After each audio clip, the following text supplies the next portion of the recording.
자, 우리는 제12강 지성소와 속죄소에 관해서 배울 텐데요. 지난 시간에는 제목이 뭐였죠? 지성소와 언약궤였었죠? 예. 언약궤 있는데, 언약궤 위에 있는 게 뭐라고요?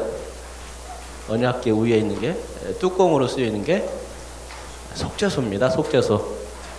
속죄소인데 오늘 지난 시간에 그래서 언약궤 배웠고, 오늘은 언약궤 위에 덮여져 있는 뚜껑, 속죄소에 대해서 배우게 될 것입니다. 일단은 이제 들어가기 전에 지난 과를 먼저 살펴봐야 되겠죠. 문제의 답을 보시기 바랍니다. 1번, 궤를 지칭할 때 사용했던 히브리어 단어는 무엇입니까? 예, 아론. 아론과 모세 할 때 아론입니까? 아니라고 그랬죠? 아론은 상자라는 뜻입니다. 테바와 아론이라는 뜻이 그 두 가지 단어가 히브리어로 상자인데, 테바는 노아 방주, 그리고 모세가 그 안에 들어갔던 갈대 상자, 예, 어렸을 때 들어갔던 갈대 상자, 그 두 개를 테바라고 불렀고, 언약궤는 아론입니다. 그래서 이것을 궤를 지칭할 때 아론, 또 지시 대명사를 써서 하아론이라고 했던 거죠. 이제 문제를 계속 봐야 되는데. 2번, 궤를 지칭할 때 사용된 형용사가 있다면 어떤 거죠? 침묵이 흐르는데요. 예. 하나님의, 또 여호와의 라고 그랬죠. 앞에 수식어가 항상 여호와 언약궤 궤를 말할 때에 앞에 이렇게 붙는 말이 있습니다. 그게 뭐냐면은 하나님의 궤, 여호와의 궤 이렇게 불렀다는 겁니다. 특히 사무엘서에서 그런 말들이 많이 나오죠. 세 번째, 성소, 지성소를 구분하는 규격과 기준은 무엇입니까? 일단은 규격을 어떻게 알 수 있다고 했죠? 제가 세 가지 방법에 대해서 말씀드렸는데요.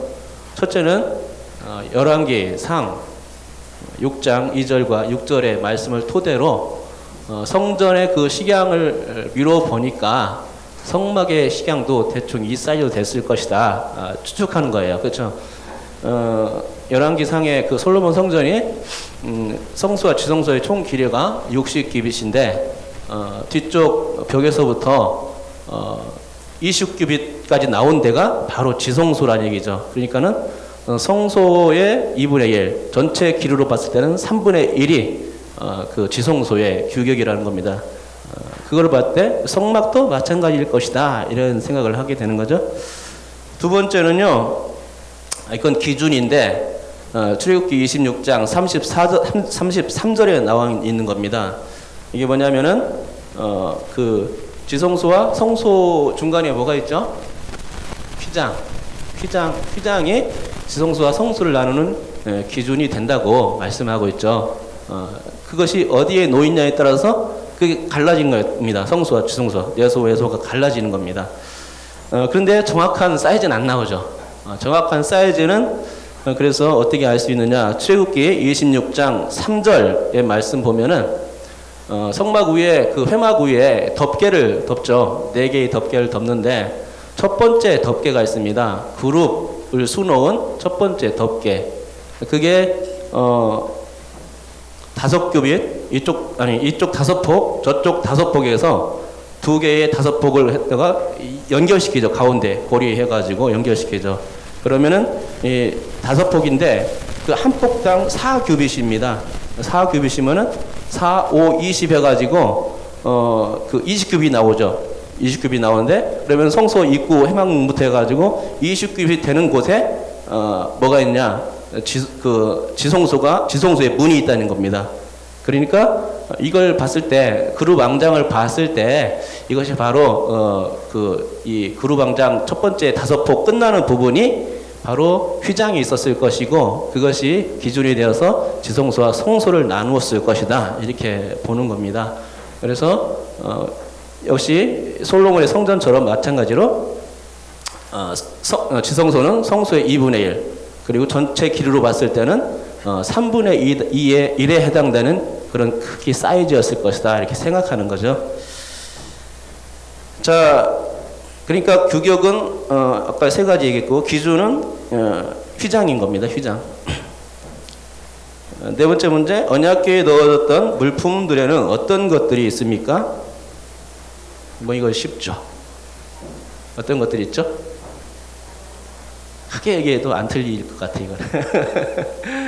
만나 항아리가 있죠. 또 처음에 들어갔을 때는 한 오멜만 집어넣었어요. 만나 항아리에 만나를 한 오멜만 집어넣고, 또 뭐가 있습니까? 아론의 쌍난 지팡이, 쌍난 지팡이가 있고, 그 다음에 그 십계명 두 돌판이 들어갔지 않습니까? 그죠? 세 가지가 들어가 있죠. 다섯 번째 문제, 언약궤의 물품들은 각각 언제 궤 속에 넣으라고 지시하셨습니까? 이거는 그 시기가 다 다르죠. 예. 첫 번째, 제일 첫 번째 넣으라고 지시했던 게 뭐죠?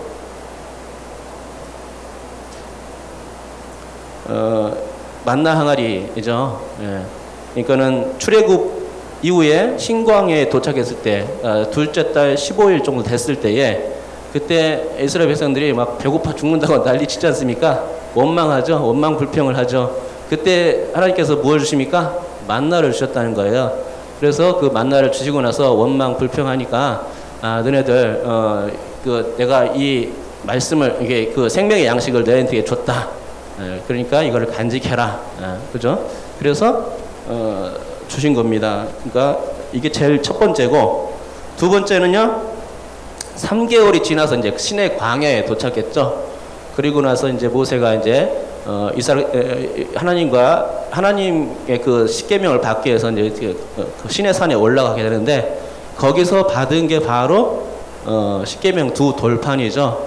그러니까 산에서 하나님께서 말씀하시길 증거궤 속에 이 증거판을 넣어라 했다는 것입니다. 그래서 시기로 따지보면 산에서 한 40일 정도가 있었으니까 3개월 지난 시점, 넉 달, 5달 때 정도 이렇게 됐을 때에 그 말씀을 지시하신 것입니다. 그리고 이거는 이제 이제 그 다음 말씀에서 한번 생각해 볼까요? 예. 세 번째는 그 아론의 쌍난 지팡이죠. 그러니까 이제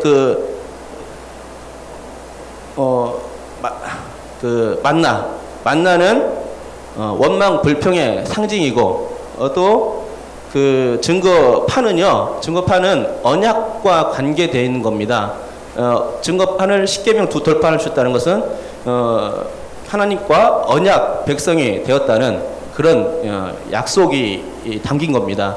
그런데 이스라엘 백성들이 금송아지를 섬기니까 모세가 그걸 보고 화가 나가지고 깨버리죠. 이거는 언약의 파기고, 다시 그래서 십계명 두 돌판을 다시 받게 되죠. 그러니까 산에 두 번 올라간 겁니다. 첫 번째 40일, 두 번째 40일. 금송아지 사건이 두 번째 가운데 있었고요. 그래서 두 번째 올라가서 이제 언약의 그 돌판을 다시 한번 하나님께 주셔가지고, 새겨 주셔가지고 받아올 때 그것이 다시 언약의 갱신이 된 거죠. 언약과 관계된 거죠. 그래서 이제 그렇게 받았는데, 이거는 그러니까 어떻게 보면은 배신과 상관이 있는 것입니다. 세 번째, 아론의 지팡이. 이거는요,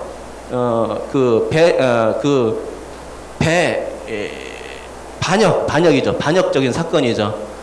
배신도 모자라서 반역하는 그런 행동까지 막 나타내는 건데, 니네만 저기냐? 지도자냐? 우리도 지도자다. 막 고라 일당이 막 이렇게 일어난 거죠. 그래서 그거를 하나님께서 잠재우시면서 이거를 아론의 쌍난 지팡이를 궤 속에 집어넣어라. 그렇게 말씀하셨죠. 그래서 이게 언제쯤 일어났냐면은 최소한 광야, 그러니까 성막이 다 지어진 시점은 1년인데 1년 지나고 또 가데스 바네아까지 간 것이 한 6개월 정도 생각하고 그때 가데스 바네아에서 그 가나안 정탐을 하게 되죠. 그러니까 그 이후에 있었던 일입니다. 그리고 미리암이 그 광야 40년 거의 말기에 죽었으니까 그 사이 어떤 때에 죽었긴 했는데 잘 모르겠어요. 모르는데 아무튼 세 번째 가장 늦게 하나님께서 그 궤속에 넣으라고 지시하셨던 것을 볼 수 있습니다. 그래서 그 지역은 어디냐? 가데스 바네아라고 말씀드렸죠. 여섯 번째 문제. 증거궤는 결국 무엇을 상징하고 있다고 생각하십니까? 여러분, 증거궤가 무엇을 상징한다고 생각하십니까? 아까 형용사 얘기했지만은 여호와의 궤, 하나님의 궤, 뭐 이런 것을 볼 때 증거궤는 하나님을 나타내는 상징물이다, 이렇게 먼저 볼 수 있을 것 같습니다. 그리고 하나님의 궤, 그 여호와의 궤뿐만이 아니라 법궤, 언약궤 이런 것들을 볼 때에 2차적으로는 하나님과 그 백성들 간의 언약 관계, 언약이라는 말 떠올릴 수 있을 것 같습니다. 언약을 상징한다, 뭐 이렇게도 생각할 수 있을 것 같습니다. 7번째 마지막 문제죠. 보좌에 계신 하나님이 큰 환란에서 나오는 자들에게 무엇을 쳐줍니다. 무엇을 쳐줬을까요? 계시록 7장 15절에 문제 바로 위쪽에 저기 계시록 7장 10절부터 17절에 말씀이 적혀 있죠. 거기 보니까 중간에 보좌에 앉으신 이가 그들 위에 장막을 치시리니, 하늘에서도 장막을 쳐주신다고 말씀하시네요.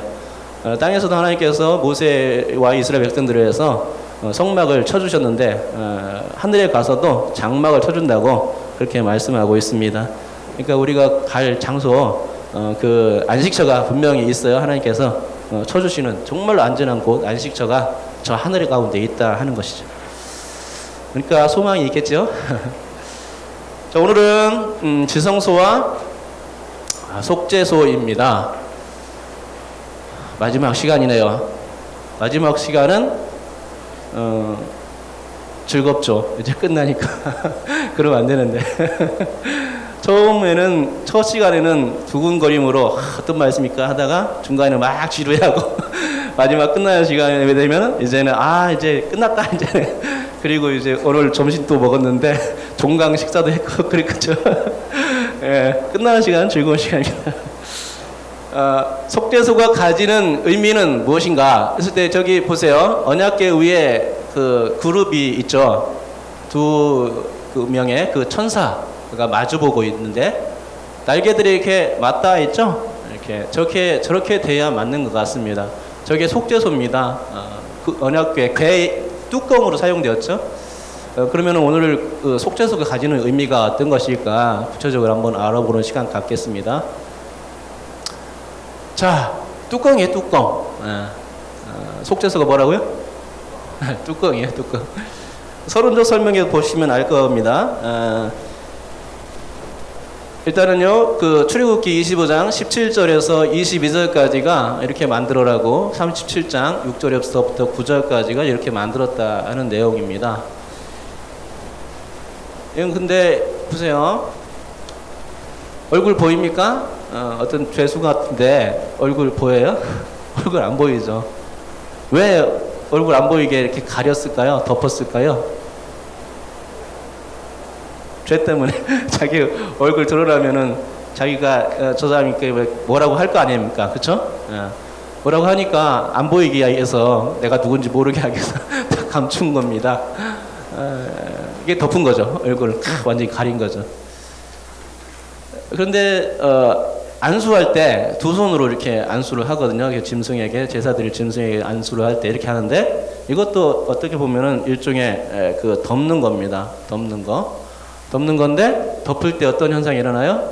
안수하는 건데 죄가 전가됩니다. 그래서 그 안수한 사람은 그 죄가 재물에게 옮겨가기 때문에 깨끗해진다는 것이죠. 이것도 이제 뚜껑인데, 이렇게 언약궤 뚜껑, 속죄소인데, 속죄소를 덮도록 되어 있습니다. 그러면은 그 속에 있는 것들이 무엇입니까?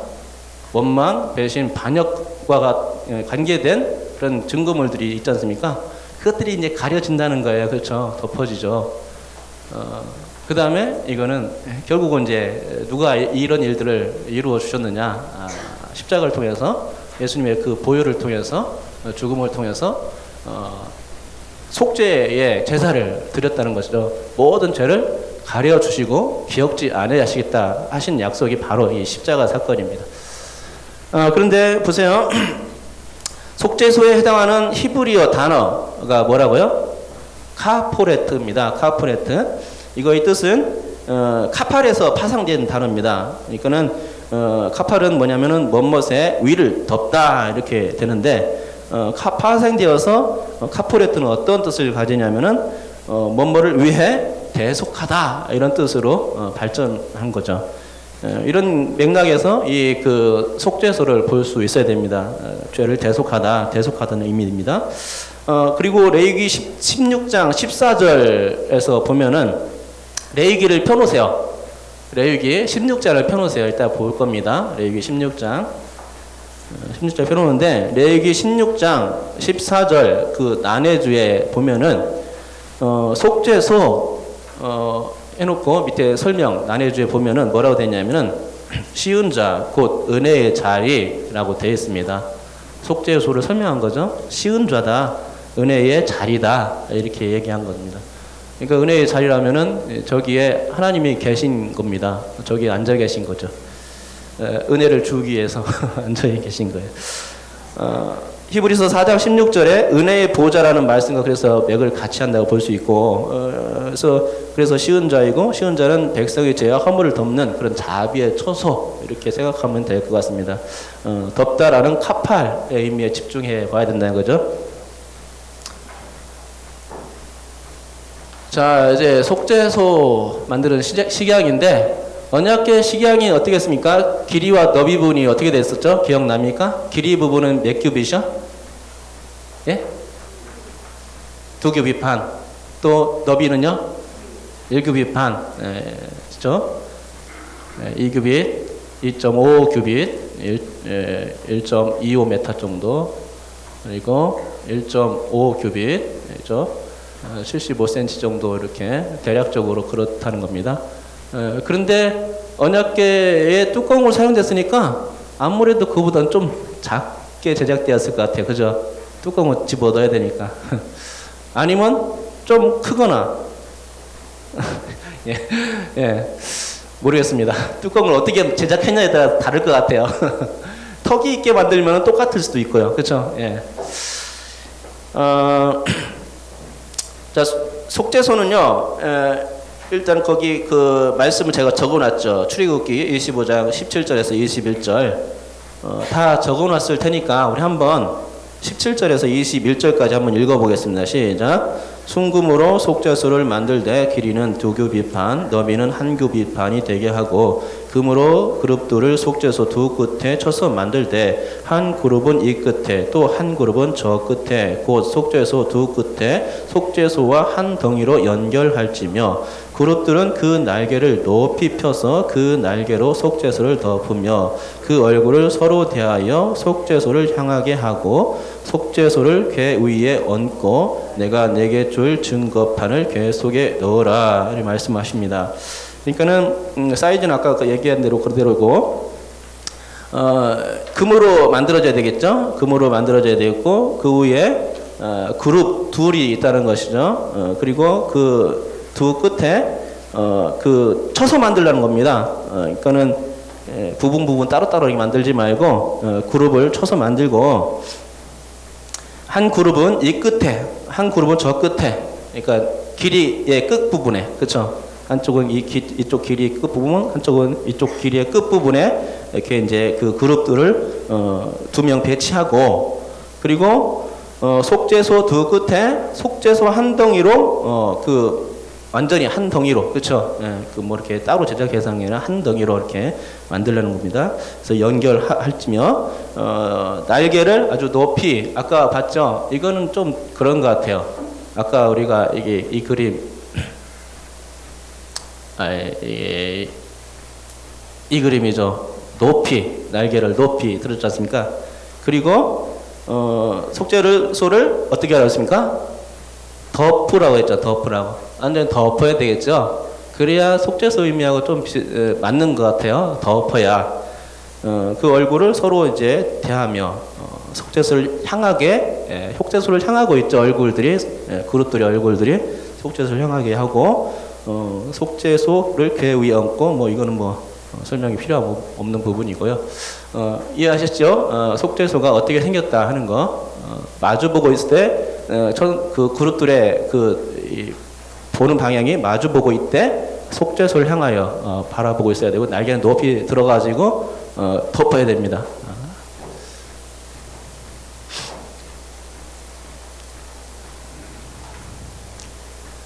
자, 이제 속죄소 계속해서 말씀드리면요.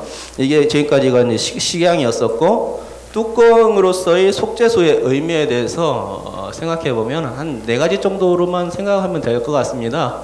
설명을 길게 여기가 많이 이렇게 해놨는데, 첫 번째는 은혜의 초소, 두 번째는 화해의 초소, 세 번째는 속죄의 초소, 네 번째는 임재의 초소. 이렇게 4가지 정도로 기억하시면 좋을 것 같습니다. 은혜의 초소라는 것은 어디에서 알 수 있냐면은 속죄소라는 말에서 알 수 있죠. 카포레트, 카팔이라는 단어가 쓰였다는 얘기죠. 덮단데 대속하다는 의미가 있으니까, 그리고 거기가 시은 좌라는 것이죠. 그렇기 때문에 여기에서 바로 은혜의 초소라는 것을 알 수 있고요. 그리고 화해의 초소라는 말은 신약 성경에 쓰여진 말인데 히브리서 9장 5절에 나타나 있습니다. 히브리어에서는 뭐라고 쓰였냐면 헬라어입니다. 근데 헬라스테리온이라고 쓰여 있습니다.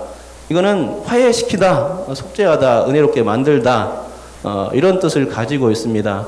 그러니까 그러면 은혜의 초소 뭐 이렇게 해도 생각해도 되고, 또 화해의 초소 이렇게 생각해도 될 겁니다.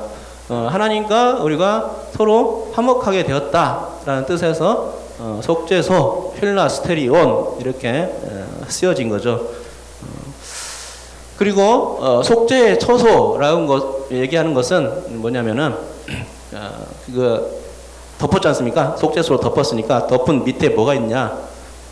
그게 속죄해야 될 물건들이 들어가 있는 거예요. 쉽게 말하면, 그죠? 그래서 속죄의 초소라고 말씀드릴 수 있을 것 같고, 마지막으로는 임재의 초소라는 겁니다. 속죄소가 딱 덮었는데 거기 누가 앉아 계시냐? 거룩하신 하나님이 앉아 계신 겁니다. 그냥 꽉 눌러 그냥 앉아 계신 거예요. 그렇죠? 예, 이 4가지 정도로만 생각하면 이 뚜껑의 의미가 어떤 것인지 대략적으로 짐작이 갈 것입니다. 우리 말씀들 한번 쭉 읽어보는 게 좋겠죠. 한번 첫 번째 말씀부터 4번째 말씀이 있는데 한번 우리 같이 한번 읽어보도록 하겠습니다. 시작. 그룹들은 그 날개를 높이 펴서 그 날개로 속죄소를 덮으며 그 얼굴을 서로 대하여 속죄소를 향하게 하고 속죄소를 궤 위에 얹고 내가 네게 줄 증거판을 궤 속에 넣으라. 그 다음 말씀. 금 향로와 사면을 금으로 싼 언약궤가 있고 그 안에 만나를 담은 금 항아리와 아론의 쌍난 지팡이와 언약의 2 돌판들이 있고 그 위에 속죄소를 덮는 영광의 그룹들이 있으니 이것들에 관하여는 이제 낱낱이 말할 수 없노라. 그 다음 말씀이요. 너희는 그 은혜에 대하여 믿음으로 말미암아 구원을 받았으니 이것은 너희에게서 난 것이 아니요 하나님의 선물이라. 행위에서 난 것이 아니니 이는 누구든지 자랑하지 못하게 함이라. 4번째 말씀 읽기 전에 보면은 은혜, 믿음, 구원이 나왔어요. 3가지 말씀이 나오는데 순서대로 봐야 됩니다. 은혜가 먼저예요. 그 다음에 믿음을 가지고, 그 다음에요 구원이 오는 거예요. 이 순서에 기억하시기 바랍니다. 은혜가 있어야 믿음이 오고 구원이 오는 거지. 믿음만 가지고 구원을 받을 수 있냐? 절대 아닌 겁니다. 예. 은혜가 있어야 믿음도 있고 구원도 있는 거예요. 순서가 딱 맞게 되어 있습니다. 마지막 말씀 한번 읽어보겠습니다. 시작. 또한 성령이 우리에게 증언하시되 주께서 이르시되 그날 후로는 그들과 맺을 언약이 이것이라 하시고 내 법을 그들의 마음에 두고 그들의 생각에 기록하리라 하신 후에 또 그들의 좌우와 그들의 죄와 줄법을 내가 다시 기억지 아니하리라 하셨으니 이것들을 사하셨은즉 다시 죄를 위하여 제사를 드릴 것이 없느니라 하면 죄죠. 죄와 그들의 불법이죠. 죄와 어떻게 한다고 그랬어요? 이것들을 다시 기억지 않는다라고 말씀한 겁니다. 그러니까 그겁니다. 그 성소에는 아무 들어가지 못하지 않습니까? 근데 더군다나 지성소에는 더군다나 제사장도 못 들어가지 않습니까? 그래도 1년에 한 번밖에 안 들어가는데 또 휘장으로 막혀 있다는 것이고 그리고 그 안에 또 법궤 안에 죄의 이 요소들이 있는데 뚜껑으로 덮여져 있는 겁니다. 그리고 거기는 그룹들이 팍 누르고 있고 더군다나 하나님께서 팍 앉아서 보좌에 팍 눌러 제가 나오지 않게 못하게 막 태어나지 못하도록 기억지 않는다는 겁니다. 그렇죠? 예, 기억지 않는다는 거죠. 그런데 이것들을 사하셨다는 겁니다. 그래서 이런 것들이 바로 그런 증거죠. 사하셨다는 증거고 다시 죄를 위하여 또 어떻게 된다고요? 제사 드릴 것이 없다라는 겁니다. 그러니까 다른 말로 하면은 예수님만 믿으면 된다 이렇게 생각해도 될 것 같습니다. 예수님만 믿으면 다 해결되는 겁니다. 대속의 은혜가 있게 되는 거죠. 자 이제 넘어가 보겠습니다. 새 물품에 대한 이제 보충 설명을 조금 더 드리면은요. 세 가지 물품이 있는데 이제 일단은 법궤는 이 그룹들 사이에 좌정하신 만국 여호와의 이름으로 불리는 것이었죠. 그래서 사무엘하 6장 2절을 한번 읽어보시면 될 것 같은데 이따가 여기 있으니까 같이 읽어보겠습니다. 이거는 여호와의 궤, 하나님의 궤로 지칭됐던 것이죠. 그렇게 지칭되는 것이 그래서 그 증거궤라고 한 겁니다. 증거라니 그러니까 뭐냐면은 하나님의 이름, 그러니까 그 증거궤를 볼 때 하나님을 볼 수 있다는 겁니다. 그 증거궤가 하나님을 나타내는 거라 이런 것이죠. 그런데 그 속에 뭐를 또 넣습니까? 증거판을 넣었다는 것입니다. 증거판은 언약과 관계된 말씀이죠. 너희는 내 백성이 되고 나는 너희 하나님이 된다. 이런 말씀입니다. 언약의 관계가 성립됐다 하는 것입니다. 그 증거판을 증거궤 속에 집어넣었어요. 증거궤판도 역시 증거, 하나님이 직접 쓰신 겁니다.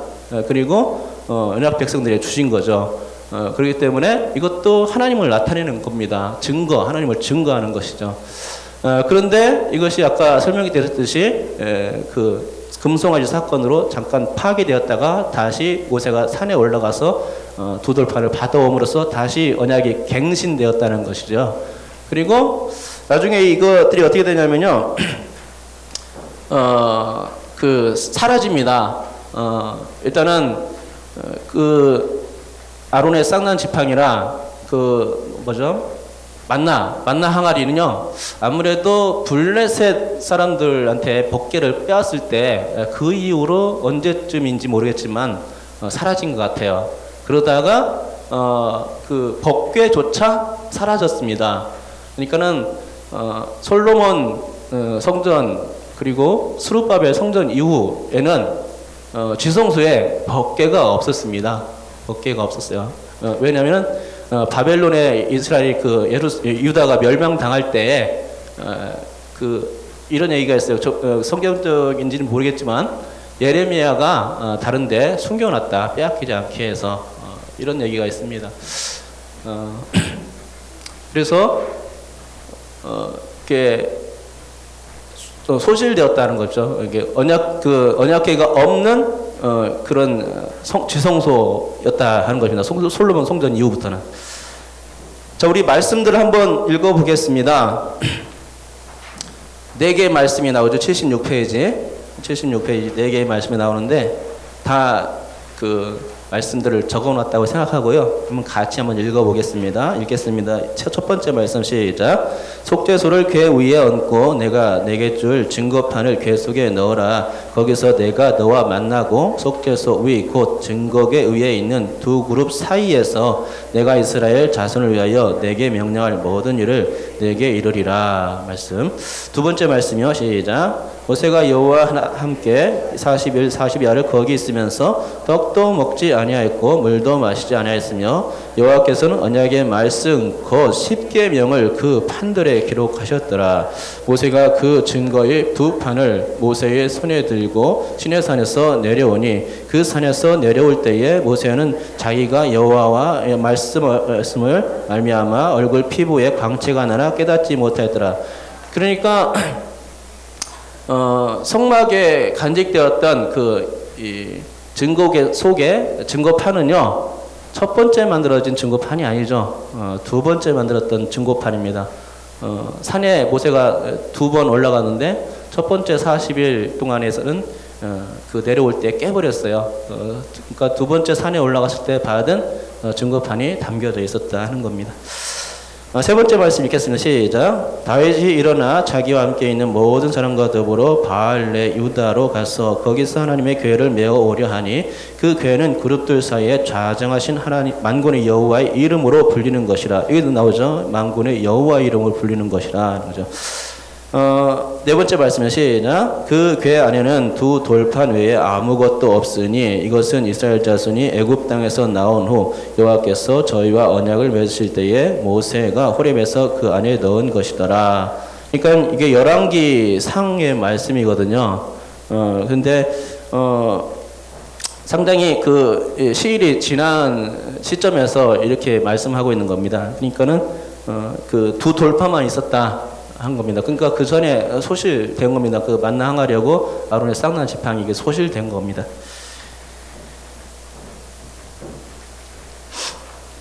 이제 대속죄일들에 대해서 한번 살펴보겠습니다. 대속죄일은요, 욤 키푸르라고 합니다. 욤 키푸르. 욤은 뭘까요?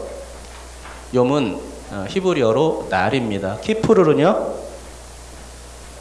키푸르는 역시 덥다입니다. 예, 덥다. 아까 속죄소도 덥다라는 뜻을 가지고 있었죠. 근데 대속죄일도 덥다, 대속의 의미가 없이 있으니까 덥다라는 말이죠. 예, 덥다. 아이고 더워. 지금 더운데 그런 더운 게 아니고 덥네 약간. 제가 낮추긴 했는데 그런 날이 그런 뜻이 아닙니다. 이 눌러 덮는 거 그런 뜻이죠. 대속죄일은 1년 중에서 그러니까 이스라엘 그 절기들 중에서 제일 중요한 절기입니다. 이스라엘은 7대 절기가 있었죠. 각 주에 제가 7대 절기 적어놨죠. 참고하시기 바라겠고요. 그 절기들 중에서 가장 중요한 절기가 무엇이냐 했을 때에 이 대속죄일이라는 겁니다. 욤 키푸르라는 것이죠. 덮는 날이라는 덮는 날, 죄가 다 사해지는 날, 뭐 그런 날을 의미하겠죠. 그래서 이 날은 가장 절기 중에서 가장 엄숙하고 성스러웠다 하는 것입니다. 이 절기는요, 티시리월, 그러니까는 티시리월은 유대에는 그 종교력과 민간력이 있는데 민간력입니다. 민간력으로 티시리월 하면은 7월입니다. 7월 10일. 티시리월은 유대 사람들은, 이스라엘 사람들은 뭘로 지키냐면은 그 신년으로 생각했어요. 정월로 생각했습니다. 그래서 그러니까 티시리월 하면은 7월이지만은 그 신년입니다. 이스라엘 그 사람들에게는 신년. 티시리월 1일에 나팔절로 지키고 10일에 대속죄일로 지키는데 1일 나팔절에 나팔을 불고 그 다음부터 회개와 속죄 금식하는 일들이 있게 됩니다. 그리고 나서 그 절정이 바로 이 욤 키푸르죠. 10일날 죄를 속하게 되는, 죄를 덮는 이런 일들이 예식이 행해지는 겁니다.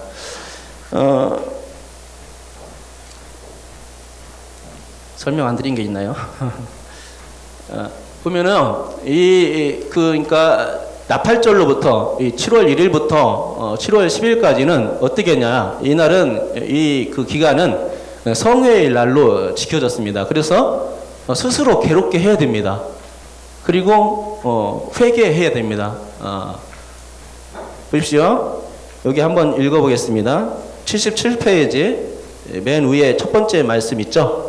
그 부분 한번 우리 다 같이 한번 읽어보겠습니다. 시작. 여호와께서 모세에게 말씀하여 이르시되 일곱째 달 열흘날은 속죄일이니 너희는 성회를 열고 스스로 괴롭게 하며 여호와께 화제를 드리고 이 날에는 어떤 일도 하지 말 것은 너희를 위하여 너희 하나님 여호와 앞에 속죄할 속죄일이 됨이니라. 이 날에 스스로 괴롭게 하지 아니하는 자는 그 백성 중에서 끊어질 것이라. 이 날에 누구든지 어떤 일이라도 하는 자는 내가 그의 백성 중에서 멸절시키리니 너희는 아무 일도 하지 말라. 이는 너희가 거주하는 각처에서 대대로 지킬 영원한 규례니라. 돼 있죠. 여기까지 한번 읽겠습니다. 더 읽을까요? 읽겠습니다. 시작. 이는 너희가 쉴 안식일이라. 너희는 스스로 괴롭게 하고 이달 아흐렛 날 저녁고 그 저녁부터 이튿날 저녁까지 안식을 지킬지니라. 돼 있죠. 그러니까는 끊어지고 멸절시키는데 어떻게 할 때 끊어지고 멸절시킨다고 말씀합니까? 첫 번째, 끊어지는 이유는요? 백성 중에서 끊어진다. 괴롭게 하지 않아. 스스로 괴롭게 하지 않으면 백성 중에서 끊어진대요. 그죠?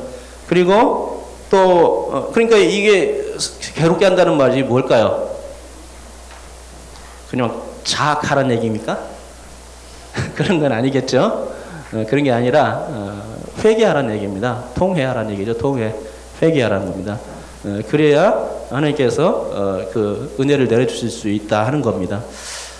그리고 당함을 막지 않으려면 어떻게 해야 됩니까?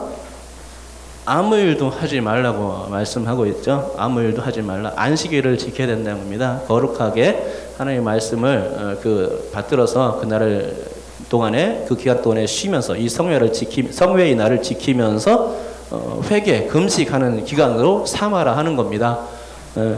그것이 이 나팔절 기간에 속죄일 날까지 그렇게 하라는 것이죠. 10일 동안 그렇게 거룩하게 지키라는 겁니다. 그리고 이제 대속죄일에는 어떻게 해야 되냐? 제가 4번 가로 해놨는데 지성소, 회막, 제단, 제사장, 이스라엘 백성들을 속죄합니다. 이 속죄하는 예식을 대속죄일에 행하게 되죠. 제가 칸이 작아서 말을 많이 못 집어넣었어요. 그래서 대속죄일 이렇게 땡땡 하고 쳐야 되는데 이렇게 못했어요. 그러니까 대속죄일에는 뭘 해야 되냐? 지성소, 회막, 제단, 제사장들 그리고 이스라엘 백성들 이게 다 속죄하는 그런 예식을 행하는 날입니다. 이게 대속죄일이죠. 덮는 날이죠. 우리 밑에 있는 말씀 두 번째 말씀도 한번 같이 읽어보겠습니다. 이 날에 시작. 이 날에 너희를 위하여 속죄하여 너희를 정결하게 하리니 너희의 모든 죄에서 너희가 여호와 앞에 정결하리라.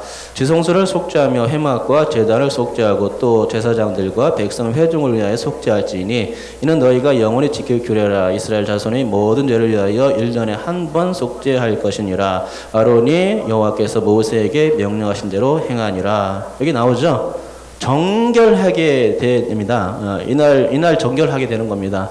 1년 동안 지은 죄들이 다 깨끗하게 이 신년 날 통해서 그 신년 대속죄를 통해서 다 씻김을 받게 된다는 겁니다. 그러려면 일단은 회개를 해야 되고 아무 노동도 하지 말아야 되는 거죠. 열심히 하나님 앞에 나가서 무릎 꿇고 기도해야 은혜를 받을 수 있는 겁니다. 그래서 예식을 정결 예식 그 대속죄일 예식을 행하는데 그때 예식을 행하게 되면은 이렇게 5가지가 이렇게 속죄된다는 거죠. 지성소가 속죄되고 회막 속죄되고 제단. 여기서 이제 여기 이 예식은 대속죄일 예식은 레위기 16장에 나오는 말씀인데요. 여기서 나오는 제단은 바깥에 있는 번제단을 말하는 것이 아니라 분향 제단 안에 있는 거 있죠. 분향단의 제단을 말하는 겁니다. 그렇게 이해하시고 보시면 될 것 같아요. 그리고 제사장들, 이스라엘 백성들이 다 이렇게 그날 속죄된다는 것이죠. 이제 대속죄일의 예식에 대해서 이제 공부해야 되는데, 일단은 그 레위기 말씀 다 펴놨죠. 일단은 펴놓으시고요. 이날 대제사장의 그런 죄를 속죄하기 위해서 그 대제사장과 그 집안, 그러니까 제사장이나 가족들을 해서 속죄하기 위해서 어떤 것이 필요하냐면은 수송아지 한 마리하고 순양 한 마리가 필요합니다. 수송아지는 속죄 제물로 드렸고 순양은 번제 제물로 드렸어요. 그리고 두 번째, 이스라엘 백성들을 속죄하기 위해서는 순염소를 속죄 제물로 드렸고 그 순양을 번제물로 드렸습니다. 근데 여기서 나오는 이렇게 순염소, 이스라엘 백성을 위해서 그 속죄한 이 순염소, 이것이 레 아도나이예요. 그러니까는 지성소와 회막을 그 속죄했다고 할 때에 수송아지와 순염소가 이렇게 피를, 수송아지와 순염소의 피를 지성소에 뿌리게 되는데, 이때 레 아도나이 하면은 이 순염소의 피가 뿌려졌을 때 지성소가 그 속죄되게 되는 겁니다. 그리고 레 아사셀이 있어요. 레 아사셀은 뭐냐면은 광야로 보내질 염소입니다. 동이 서에서 먼 것 같이 아주 지금 잿가를 멀리 보낸다는 뜻에서 레 아사셀라고 말하죠. 그래서 레 아도나이와 레 아사셀 그 염소, 순염소를요, 두 마리를 회막문 앞으로 가져오게 됩니다. 그래서 이 두 마리를 어떤 그 순염소를 레 아도나이 쓰고 어떤 순염소를 레 아사셀로 쓸 것인가 제비를 꽂게 되죠. 그래서 레 아도나이는 그 이스라엘 백성들을 속죄하고 그 지성소를 속죄하는 데 사용되고 지성소와 회막을 속죄하는 데 사용되고, 그 다음에 레 아사셀은 광야로 멀리 산채로 내보내지게 되는 거죠. 이제 계속해서 또 자세히 보겠습니다. 자, 그러니까 이제 대속죄일이 이겁니다. 그 대속죄일은 7월 10일이죠. 이스라엘 신년 민간력으로 따져서 7월 10일인데, 이때 7월 1일에 첫째 날에 나팔을 불게 됩니다. 나팔절. 나팔을 불게 되면은 그때로부터 시작해서 이스라엘 백성들이 저렇게 금식하며 회개하고 통회하는 시간을 가지게 되는 겁니다. 그리고 나서 이제 대속죄일이 이제 됐을 때 이때는 이제 예식을 행하게 되는데, 이 5가지를 속죄하게 된다는 겁니다. 지성소, 회막, 그리고 아까 번제단이 아니라 분향단이라고 했죠. 분향단을 속죄하고, 그리고 제사장들, 그리고 이스라엘 백성들, 이 5가지를 속죄하는 날이 된다는 겁니다. 레 아도나이에 대해서 설명되는데, 레 아도나이 되기 전에 일단은요, 그 지성소에 들어가려면 뭐부터 해야 되냐면은 이 제사 그 번제부터 드려야 돼요. 보세요. 성경 먼저 보면서 설명하겠습니다.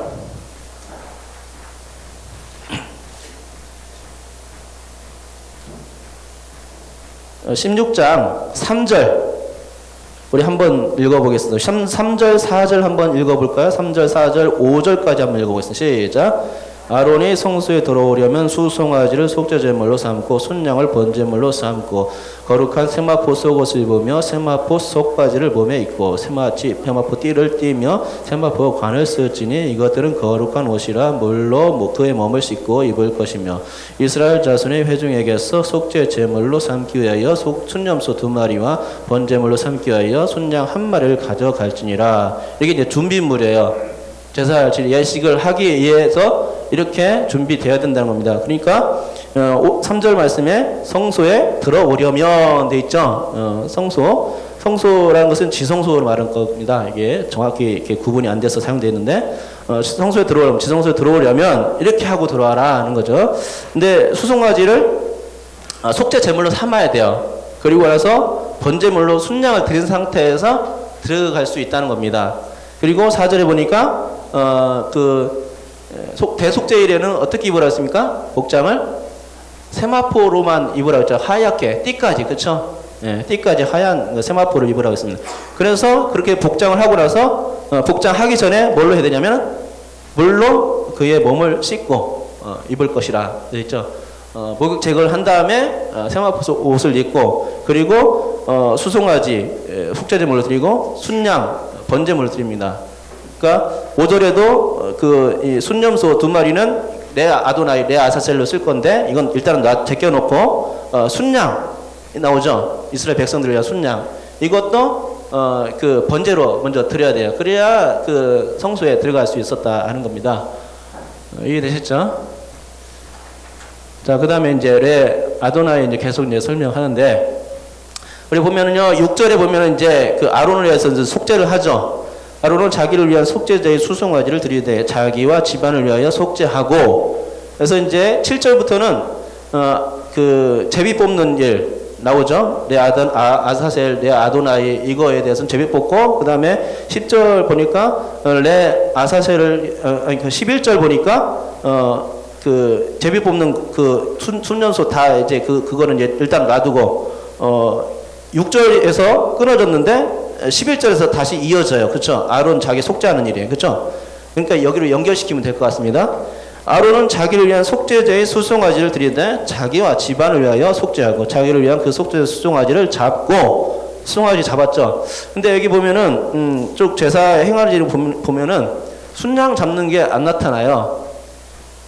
순양 잡아야 번제물로 드려야 들어갈 수 있다는데 그 10절, 11절 이하에는 안 나타나요. 그러니까 먼저 드렸다고 생각하는 게 좋을 것 같아요. 그래야 들어갈 수 있으니까, 그렇죠? 그래서 제가 양 순양 그 2마리 이렇게 제가 번제물 레 아도나이 레 아사셀 해가지고 제가 말씀드린 겁니다. 순양을 먼저 번제물을 드렸죠. 그리고 이제 그 첫 번째로 자기를 위한, 그러니까 대제사장과 자기 집안을 위한 속죄를 하기 위해서 수송아지를 잡아야 됩니다. 이미 그 목욕제계와 옷은 벌써 입었을 거예요. 그렇죠?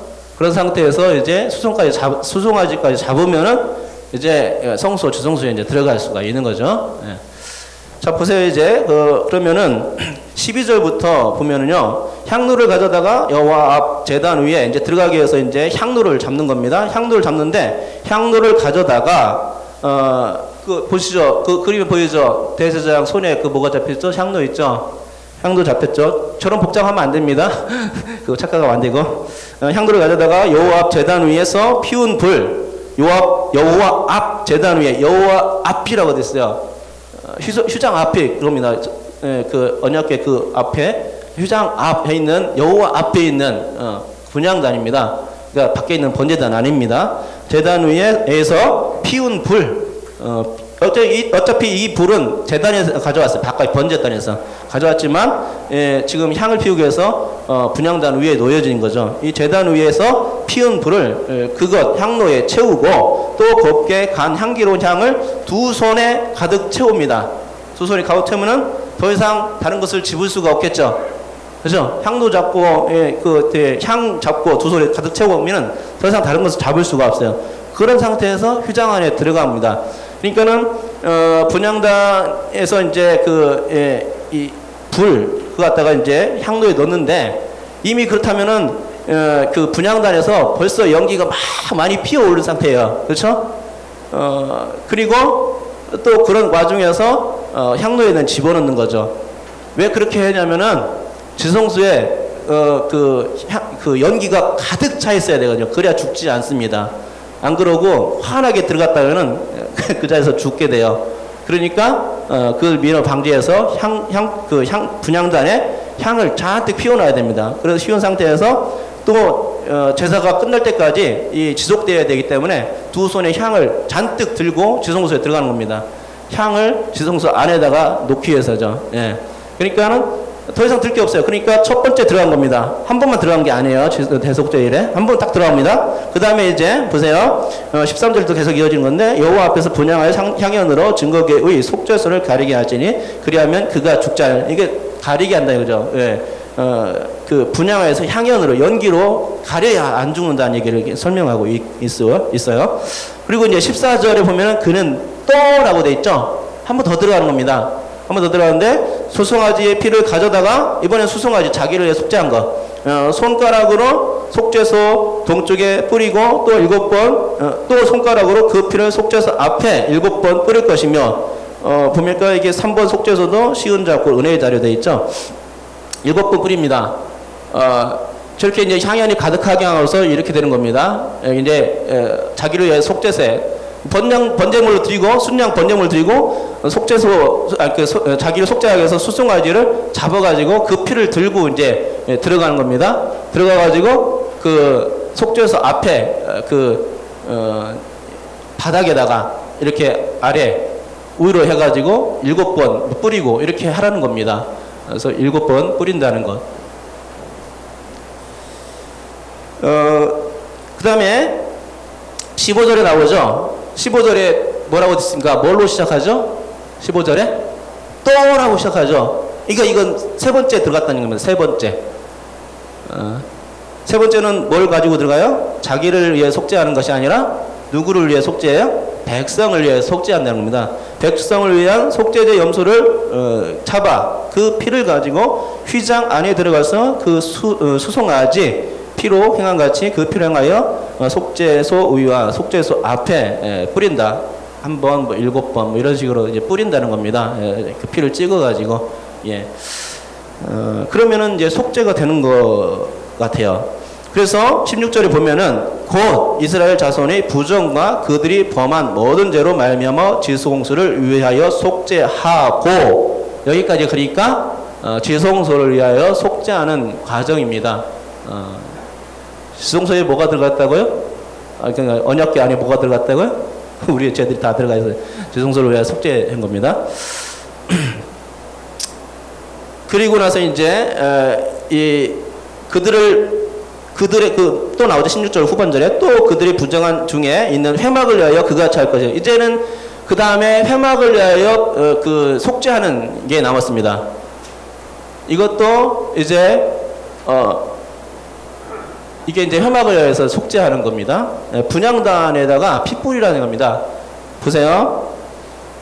17절에 보니까 16절인가요? 몇 절이죠? 17절이죠. 그가 지성소에 속죄하러 들어가서 자기와 그의 집안과 이스라엘 온 회중을 위해 속죄하고 나오기까지는 누구든지 혐오하게 잊지 못할 것이며, 이건 이제 참고로 설명해 준 거고요. 18절에 보니까 그는 여호와 앞 제단으로 나와서 이제 나온 겁니다.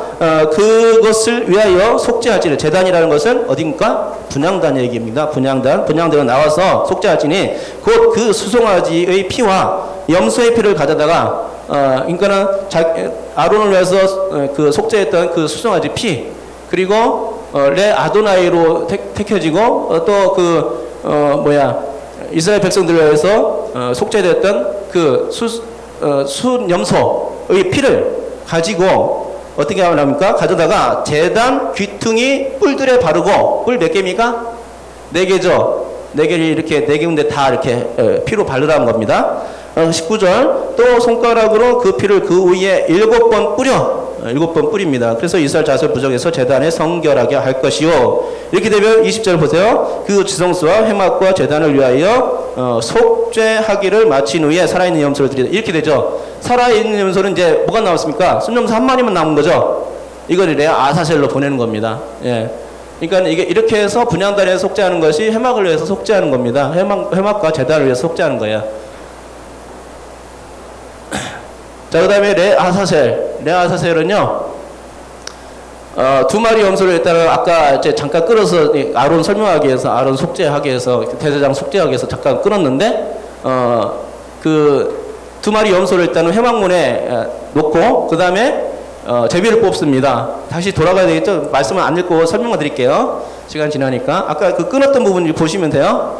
그래서 이제 제비를 뽑은 상태에서 레 아도나이와 레 아사셀 이제 구분되고요. 그래서 이제 이 지성소와 회막을 위해서 제단을 위해서 속죄하고 난 다음에 이제 밖으로 나와가지고 그 산 염소 한 마리 염소를 레 아사셀로 광야로 보내게 되는 겁니다. 이렇게 보내서 그 절벽 같은 데서 이렇게 뒤를 돌아보게 해가지고, 그러니까 제사장 쪽을 바라보게 하는 거죠. 제사장 쪽을 바라보게. 왜 그러냐면은 이게 떨어진다고 해서 불안해서 떨고 막 움직일 거 아니에요. 그러니까 제사장 쪽을 바라보게 해가지고 떨어뜨린 겁니다.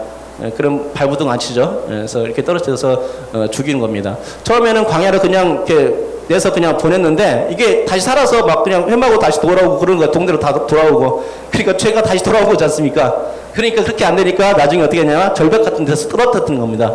이해되시죠? 그래서 이게 뭐냐면은 말씀 한번 보는데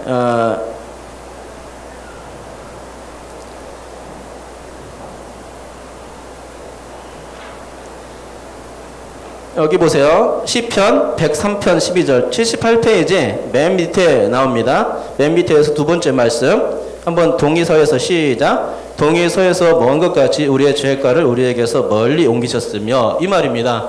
그러니까는 그러니까 동쪽으로 간 염소는 순염소는 뭐냐면은 레 아사셀입니다. 그러면 서쪽에 있는 거는요. 서쪽에 지성소 있지 않습니까? 그죠? 지성소에 있는 거, 서쪽에 있는 것은 뭐냐면은 레 아도나이예요. 레 아도나이의 순염소. 그러니까는 이 두 개의 염소가 있는데 서로 멀리 떨어지게 한 거예요. 그렇죠? 서로 멀리 떨어지게 해서 그 만나지 못하도록 하나님의 은혜와 죄가 만나지 못하도록 이렇게 동해서에서 먼 것 같이 이렇게 하신 겁니다. 그래서 죄가 다시 돌아오지 못하도록 그냥 광야에서 죽게 한 겁니다. 하나님의 은혜는 접근하지도 못하게. 예? 그래서 우리 죄가를 우리에게서 멀리 옮기셨다 이렇게 시편 기자가 고백하고 있는 것을 보게 됩니다. 바로 이 대속죄일 예식을 통해서 나온 그런 말씀입니다. 나머지 말씀도 한번 읽어볼까요? 78절 맨 위에 있는 말씀 읽어보겠습니다. 시작. 아론의 1년에 한 번씩이 향단불을 위하여 속죄하되 속죄자의 피로 1년에 한 번씩 대대로 속죄할지니라. 이 제단은 여호와께 지극히 거룩하니라. 또 그 다음 말씀 예수께서 가시관을 쓰고 자색 옷을 입고 나오시니 빌라도가 그들에게 말하되 보라 이 사람이로다 하매 이 사람이로다 하매 돼 있죠.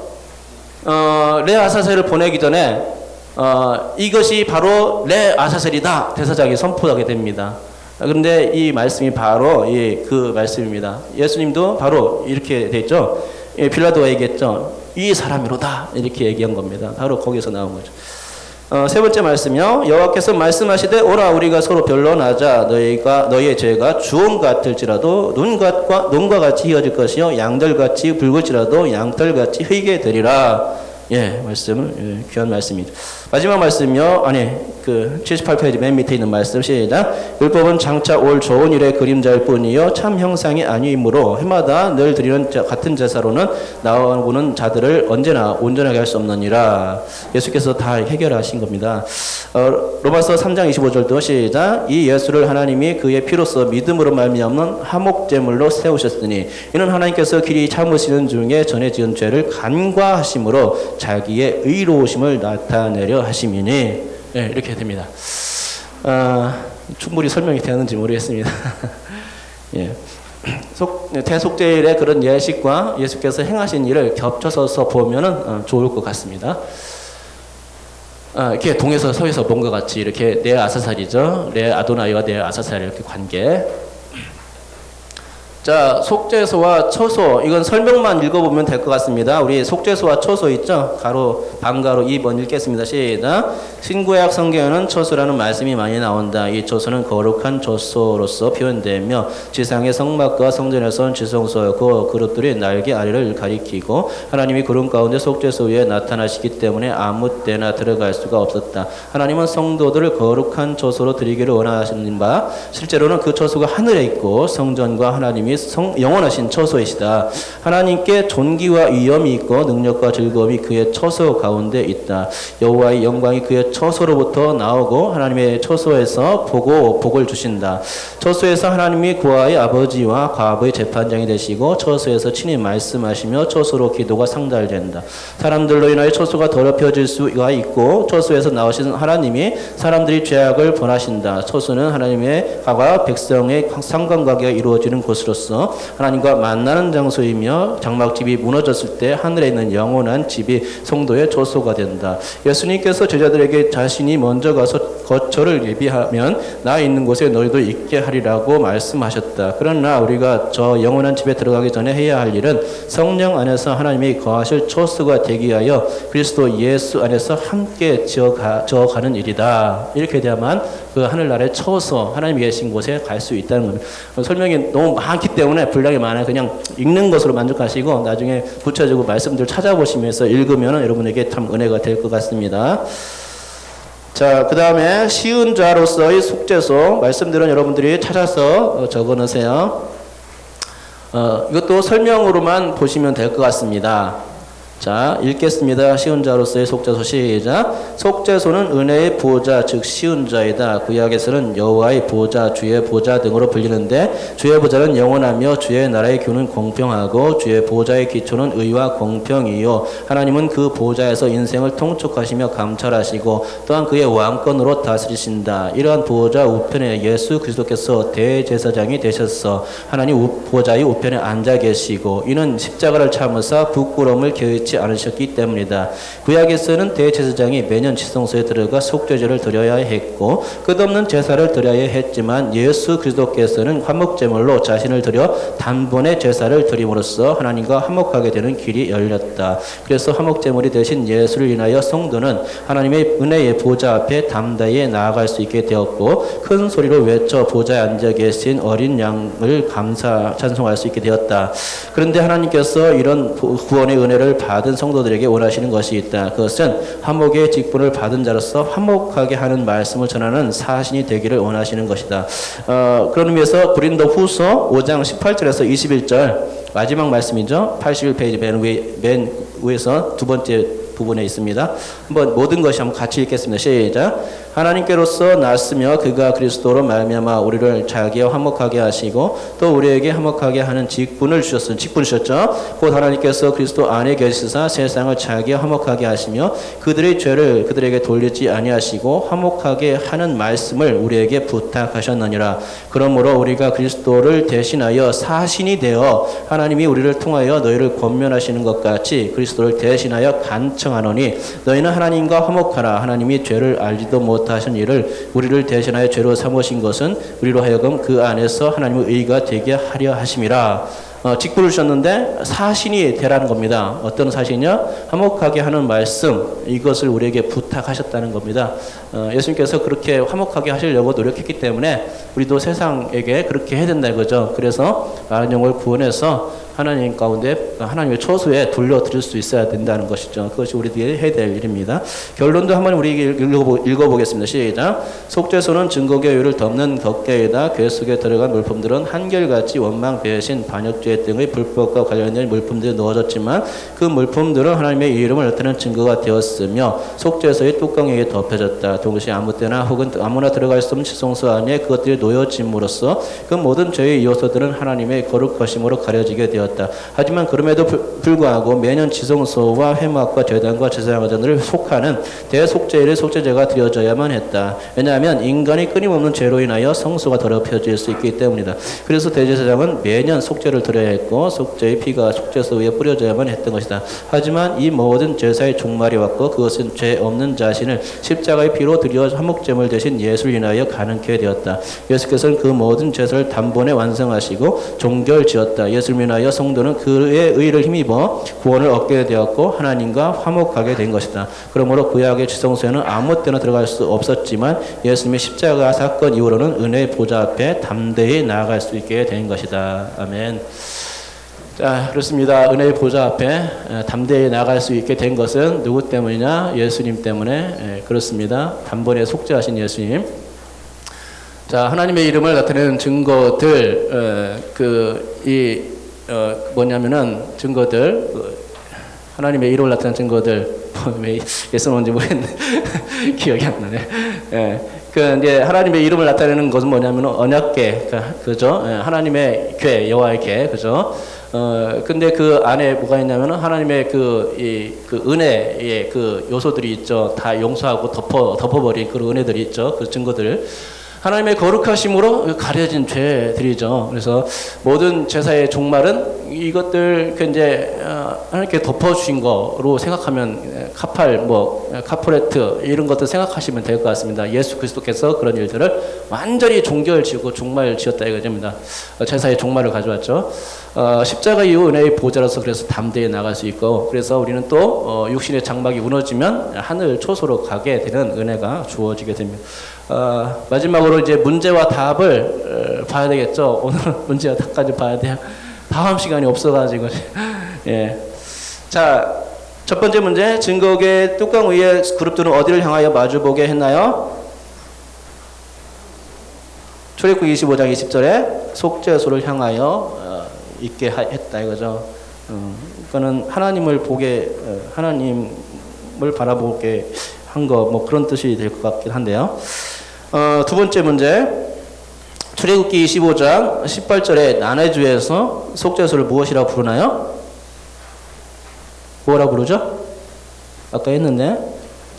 시은좌, 또 은혜의 자리라고 했습니다. 세 번째, 대속죄일의 히브리어 명칭은요? 대속죄일의 히브리어 명칭. 자, 욤 키푸르 시작. 예, 욤 키푸르 날, 덥다라는 뜻인데 덮는 날 이렇게 정도 해석하면 될 것 같습니다. 대속죄일에 백성들이 죄를 속하기 위한 순념소들은 무엇을 위하여서 드렸나요? 첫 번째는 여호와를 위한 속죄제, 아도나이.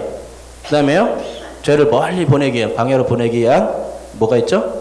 아사셀이 있죠. 예, 두 가지. 레위기 16장 7절에서 10절 말씀 읽어보면 됩니다. 제사장은 대속죄일에 지성소에 몇 번 들어갔습니까? 아까 또 했었죠. 몇 번 들어갔죠? 3번 정도 들어갔죠. 3번. 예. 아까 보시면 돼요. 말씀. 요한복음 14장 2, 3절에서 예수님은 제자들을 위하여 무엇을 준비하신다고 했나요? 요한복음 14장에서는 장막이 아니고 여기는 처소를 예비하신다고, 내가 먼저 가면은 너희들을 위하여서 내가 처소를 예비할 테니 그때 너희를 맞이하겠다, 이런 말씀을 주시죠. 또 종결할 수 없는 제사를 화목제물을 되어 단번에 종결하신 분은 누구시죠? 예수 그리스도입니다. 자, 성막 12강 배웠는데 만족하십니까? 제가 말주변이 없어가지고 충분히 설명도 못했고 시간이 쫓기다 보니까 더욱더 그랬던 것 같습니다. 계속해서 보세요. 그러면 은혜가 됩니다. 기도로 마치겠습니다. 하나님 아버지 감사합니다. 오늘 또 주님께서 귀한 말씀을 주셨습니다. 예수 그리스도 주님이 아니었다면 우리의 죄는 여전히 있을 것입니다. 살아있어서 우리를 괴롭히고 또 우리를 지옥, 저 무서운 불구덩 위로 이끌어 갈 것입니다. 그렇지만 예수 그리스도께서 단번에 우리 대속의 일을 하시고 또 그 일로 말미암아서 모든 죄가 덮어졌다는 사실을 우리는 깨닫게 되었습니다. 하나님 아버지, 성막을 배우면서 많은 것들을 얻게 되었사오니 우리가 정말로 주님 이 성막을 배운 것 내용과 같이 또 그 내용에 부합되는 삶을 살게 도와주시옵소서. 말씀과 기도로 거룩해지고 또 세상과 화목하기 위해서 우리들을 그 사실로 부르신 주님의 뜻을 생각하게 도와주시옵소서. 우리는 하늘나라에 가는 그 거처와 장막이 또 예비된 그것으로 우리는 갈 소망이 있습니다. 얼마나 기쁘고 감사한 일입니까? 하나님 아버지, 우리가 그렇기 때문에 세상 사람들과는 비교할 수 없는 그런 소망을 우리가 가지고 있는 사람들입니다. 하나님, 위에게 감사하면서 우리뿐만 아니라 다른 모든 가까운 사람들에게 예수 그리스도를 증거케 도와주옵시고 같이 하늘나라로 갈 수 있는 하나님 축복이 임하게 도와주옵소서. 감사드리며 예수님의 이름으로 기도드립니다. 아멘. 하늘에 계신